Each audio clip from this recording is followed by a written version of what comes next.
ቴዲ አፍሮ የልጅ አዋቂ ነው፣ በጣም ጎበዝ ነው ያለሽ። ከሙዚቃው እኛም በሙዚቃው ዓለም እናውቀዋለንና ከሙዚቃው ባሻገር አብሮሽ ሲሰራ ቴዲን ባንቺ አንደበት በተወሰነ መልኩ ግለጭ እስቲ።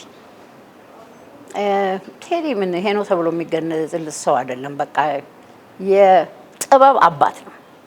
ይሄን ነው የምለው ስለ ቴዲ፣ የጥበብ አባቱ ነው አለቀ። እናንተ የምታውቁት ቴዲ ነው በቃ በጥበብ የተካነ ነው እና ስራው ላይ ለሁሉም ሰው ያስባል። እንደራሱ ስራ አድርጎ የሚሰራ ጀግና ዘፋኝ፣ ደራሲ፣ ሙዚቀኛም ነው ጭምር። ይሄን ነው የምናገረው። ከበርካታ የሙዚቃ ባለሙያዎች ጋር አብረሽ ሰርተሻል። ምናልባት እድሉን አላገኘሁም አብሬው ሰርቼ ቢሆን የምትይው ሙዚቀኛ ማን ነው? ብዙ ናቸው ግን ትንሽ ስማቸውን ሜንሽን በቃ ይሄንን ልል አልችልም። ጥሩ የሆነውን ነገር ሁሉ ሲመጣ ከጥሩ ሙዚቀኛ ጋር አሁንም በዚህ ትውልድ ካሉትም ካለፉትም ብዙ ከትልልቆቹም አብሬ ብሰራ ምን ጊዜም ፍቃደኛ ነኝ፣ ደስ ይለኛል። ዱዌት ነው በጣም ነው የምወደው። አሁን የቀረ ነገር ስለሆነ ተመልሶ ቢመጣል ጥሩ ጥያቄ ነው። ይሄ ነው የቀረው ነገር። አብሮ መስራት እንዴት አይነት ኮላቦሬሽን እንደሆነ በጣም ነው ደስ የሚለውና ያቀርቷል። ያ ቢመጣ ደስ ይለኛል። ግን ከሌ የምለው ነገር የለም።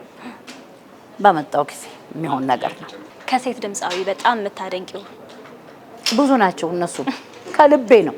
ልክ እንዴት ነው አረንጓዴ፣ ቢጫ፣ ቀይ፣ ሰማያዊ፣ ወይን ጠጅ እንደምታደንቂ ሁሉንም ቀለም እወዳለሁ። ዘፋኞቹን እንደዛ ነው ያለ ምክንያት ዝነኛ አልሆኑምና በእያንዳንዱ ዘፈናቸው ምናልባት የተለያየ አድናቆት አለኝ። በእውነት ሁሉን ነው የምወዳቸው። ከልቤ ነው ደግሞ። መልካም ዘመን እንዲሆን እመኛለሁ። ላንቺም እኔ ፍቅር አመሰግናለሁ። እኔም አመሰግናቸዋለሁ።